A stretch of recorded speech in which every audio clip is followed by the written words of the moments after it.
मैं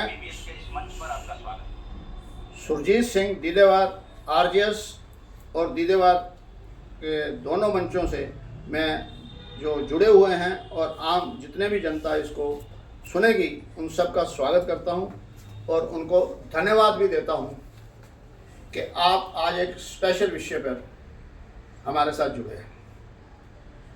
स्लोगन आज का था वाहेगुरु जी का खालसा वाहेगुरु जी की फतेह।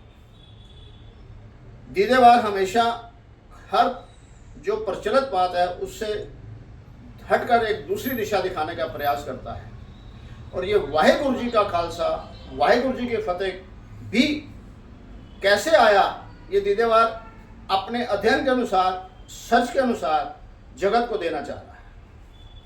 सभी जानते हैं सिख पंथ के संस्थापक श्री गुरु नानक देव जी से ये आरंभ हुआ है और उन्होंने कई उदासियां करी। उदासी का मतलब है भ्रमण करा और उन्होंने 4 उदासियां तो प्रचलित हैं, मगर एक जब वो जहाँ पर मुसलमानों का जो है, इस्लाम का जो है, जहाँ पर हज करने जाते हैं, उस जगह पर जब गए तो वो उनके पीछे पीछे बहुत भीड़ चलनी शुरू हो गई। तो वहाँ के हाजी साहब थे जो थे, उनको लगा ये क्या हुआ है, कौन आया है।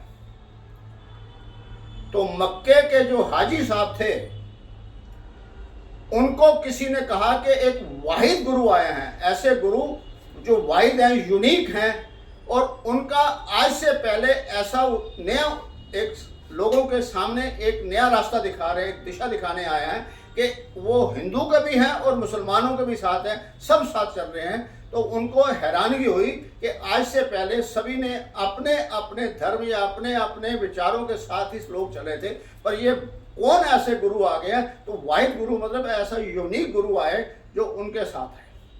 तो जैसे ही आए तो उन्होंने गुरु नानक देव जी जहाँ जहाँ भ्रमण करने जाते थे तो एक हमने सुना तो है मर्दाना साथ में उनके साथ रबाब बनाते थे, पर उनके साथ एक हिंदू पक्ष के भी कोई ना कोई साथ होते थे जिसको सिख जगत उसे बाला के नाम से जानते हैं। और वो एक साथ में डायरी रखते थे, नोटबुक रखते थे, जिसे सिख जगत उसे पोथी कहता है, उसमें उनकी बातें नोट करके जाती थी। तो वहाँ के हाजी साहब ने गुरु नानक देव जी से सबसे पहला प्रश्न ही ये किया, पुच्छन फोर किताब नु पुच्छन फोर किताब नो हिंदू वड्डा या मुसलमान कोई बाबा आख्या हाजिया चुप अमला बाजो दोनों रोए। ये ऐसा बात था कि यहाँ पर वर्ग प्रधान या धर्म प्रधान या विचार प्रधान नहीं था, यहाँ पर कर्म प्रधान की बात कही थी कि कर्म आपके शुभ हैं तो सभी जो है बिल्कुल सही रास्ता है और उत्तम रास्ता है, और आपके कर्म गलत हैं तो वो रास्ता आप किसी भी धर्म को माने वो किसी प्रकार से उचित नहीं है। ये पहला उपदेश दिया और ये सुनते ही वो हाजी साहब का अंदर मस्तिष्क के अंदर घूमना शुरू हो गया कि ये कैसी बात कह रहे हैं, और घूमते घूमते उन्हें एक भ्रम हो गया कि ये मक्का घूम रहा है।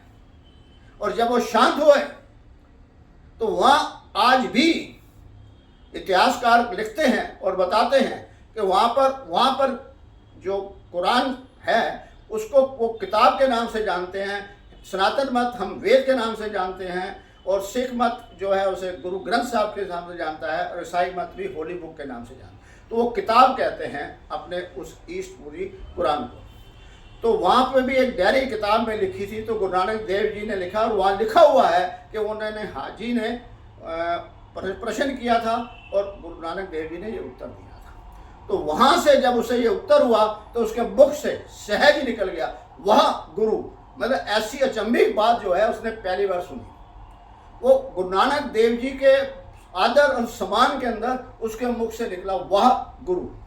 और पूरे अपने जीवन काल के अंदर गुरु नानक देव जी ने वह गुरु का इस्तेमाल या प्रयोग नहीं, उच्चारण नहीं किया, क्योंकि वो उनके लिए किया गया था, तो अपने लिए नहीं करा।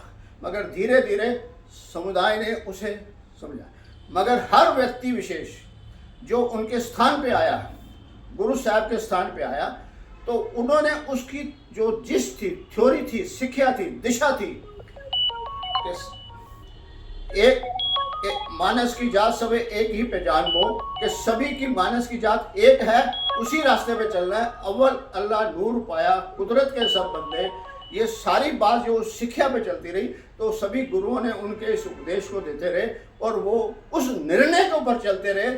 हर वो व्यक्ति विशेष जो इस निर्णय में सच्चे अपने निस्वार्थ के भाव से सब जगत को, सब मानव जगत को एक दिशा से देखता है, वो वाहे गुरु है। और सृष्टि जो है, कायनात, उसे पूरी सपोर्ट करती है।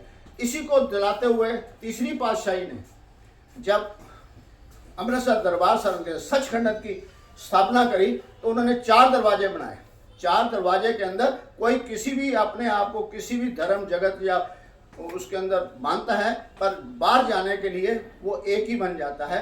आप किसी भी दिशा में आते हैं, मनुख बन के जाएं। पंजाबी के अंदर इंसान को, व्यक्ति को मनुख का नाम से कहा जाता है, तो मनुष्यता के ऊपर चलना है।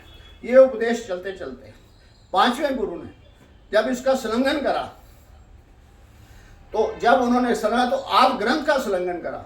आद ग्रंथ का संलग्न का अभिप्राय है कि सभी जगत जो है इसी के ऊपर चल रहा है, एक उद्देश्य दिया था। और उन्होंने यहाँ पर देखिएगा कि सबसे पहले गुरु नानक देव जी के साथ एक मुस्लिम जो है मर्दाना जी चले थे। फिर दूसरे जो है, जब स्थापना करी गई श्री सचखंड की, तो वहाँ पर मियाँ मीर मुसलमान के साथ नीयत रखी गई थी कि हमारे में मत भेद नहीं है, मानस की जात सब एक है पहचान को। और जब आद ग्रंथ का संलग्न किया गया, तब भी 5वीं पातशाही गुरु अर्जन देव जी ने उसके अंदर फिर मुसलमान के अंदर उनकी वाणी को अमृत करा, उसमें संलग्न करा। तो ये हर स्टेज पर कहीं पर भी मतभेद नहीं था। उस समय भारत के देश में एक मुसलमान जो है राजा आया था, उसको लूटने के लिए आया था बाबर के नाम से। तो वो एक मुसलमान था और यहाँ जगत सारा सनातनी रूप था। हाँ, उसके साथ इसलिए सभी जगह संजो हिंदू और मुसलमान का कहा गया। ईसाई मत अभी आए नहीं थी, तो इसलिए उनको बात नहीं कही गई।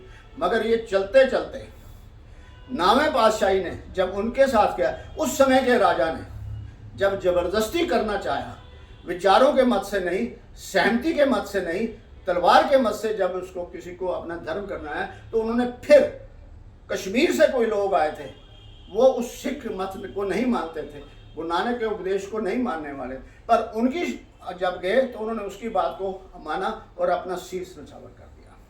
ये जो थ्योरी है, जब जब कोई भी व्यक्ति विशेष अपना स्वामी बन जाता है, अपने स्वयं का स्वामी बनता है, तब वो निडरता के साथ स्वयं को प्रस्तुत करता है। और जो स्वयं का स्वामी नहीं राज करना चाहता है, तो दूसरे को आगे करता है। तो सभी राजे महाराजों ने या कई बार ऐसा और भी देखा है कि दूसरों को आगे करा है। मगर सिख मत ने जितने भी गुरु हैं, सभी अपने आप को निछावर करा है।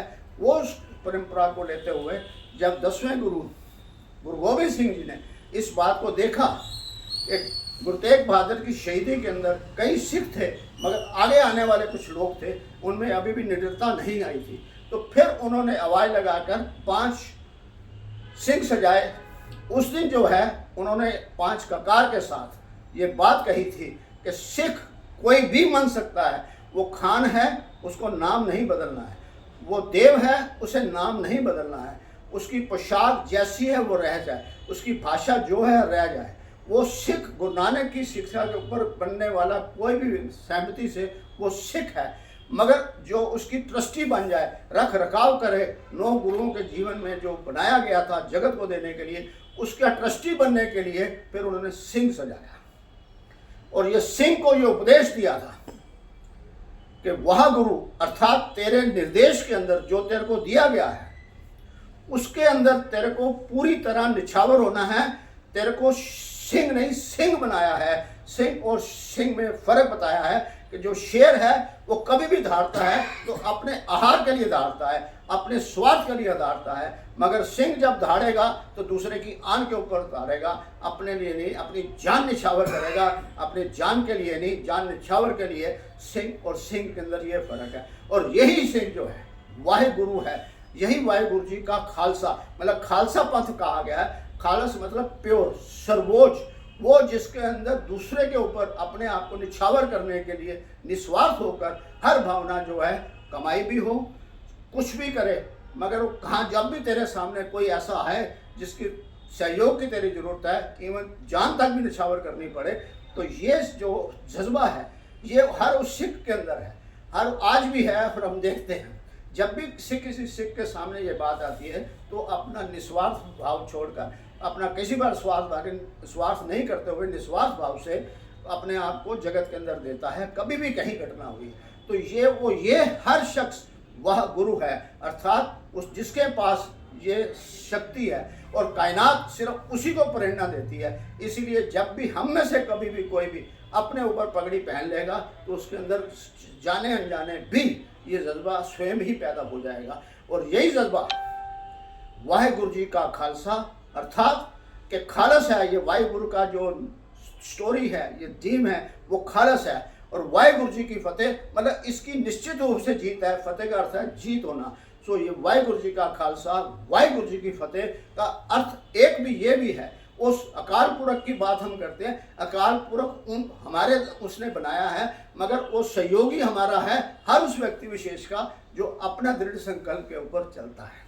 ये एक नियम है जिस उद्देश्य को लेके चला है। दसों गुरु ने उद्देश्य आध्यात्मिक के लिए, जगत के लिए है, मगर जगत के अंदर जिसने सुविधा के ऊपर भी अपने आप गया, साइंसदान भी जो है, कोई क्रिकेटर है, कोई नया अनुसंधान करने वाला है, अगर उसने अपना जीवन उछावर कर दिया निस्वार्थ होकर जगत के लिए, तो वो भी वाहिगुरु जी का ही एक ऐसा अंश है, उसके रास्ते पे चलने वाला है। तो हर उस व्यक्ति विशेष वो खालसा है, खालस है, जो निस्वार्थ होकर इस जगत पे चलता है। और यही प्रेरणा लेते हुए जब बहुत कुछ हो गया तो 4 साहिबजादे साहब जो 2 बड़े थे यंग के अंदर शहीद हो गए, और 2 छोटों को जो आज का दिन मनाया जा रहा है, बाल दिवस के तो सरकार मना रही है, तो सारे सिख जगत तो मना ही रहा है। सरकार के सहयोग के कारण पूरा जगत भी इसको मना रहा है। उसके पीछे उद्देश्य ही यही था कि एक छोटे से 7 और 9 साल के बच्चों के अंदर शरीर की किसी प्रकार की तकलीफ नहीं महसूस हुई, क्योंकि आत्मिक रूप से वो इतने दृढ़ थे उस सोच के, उस दृढ़ता के ऊपर कि हमारा जन्म ही त्याग हुआ है, छठ जीवन की आस मरकर मरना कबूल। अर्थात जिसको मरने को पहले सिखाया गया है, जब आवाज़ लगाई गई थी कि मुझे एक शीश चाहिए, अर्थात किसी को जबरदस्ती नहीं बनाया गया। वहाँ 5 अलग अलग तरीके से आए और उन्होंने अपने को निछावर करा, अर्थात समर्पण करा। समर्पण से वो सिख सज गया है। तो ये 5 परिवार जो अलग अलग परिवारों से आए थे, ये 5 प्यारे बनाए गए और उनको 5 ककार कह दिए गए। ये सर्टिफिकेट है हर उस व्यक्ति विशेष को जो 10 गुरुओं की उपदेश के ऊपर रक्षा करें और ट्रस्टी बने। और यह ट्रस्टी बनने के लिए आपको सिंह सजना पड़ता है, अन्यथा गुरु घर के अंदर सिक्खी हर एक को परवान है, सिख कोई भी बन सकता है, पर सिंह बनने के लिए कुछ एक नियम है, उसको उतारना पड़ेगा। यही एक शब्द मैं आप सबको नई दिशा में देने की प्रार्थना कर रहा। हो सकता है मेरे विचारों से कोई सहमत हो सकता है किसी की असहमति हो। जिसकी असहमति है मैं उनसे क्षमा चाहता हूँ। ये मेरे व्यक्तिगत विचार भी हो सकते हैं, ये मेरा अपना सर्वे भी हो सकता है, और अगर किसी को सही लगे तो इसको प्रचार करें। इसी के साथ मैं अपने शब्दों को खास करते वाहिगुरु जी का खालसा, वाहिगुरु जी की फतेह। वाहिगुरु जी का खालसा।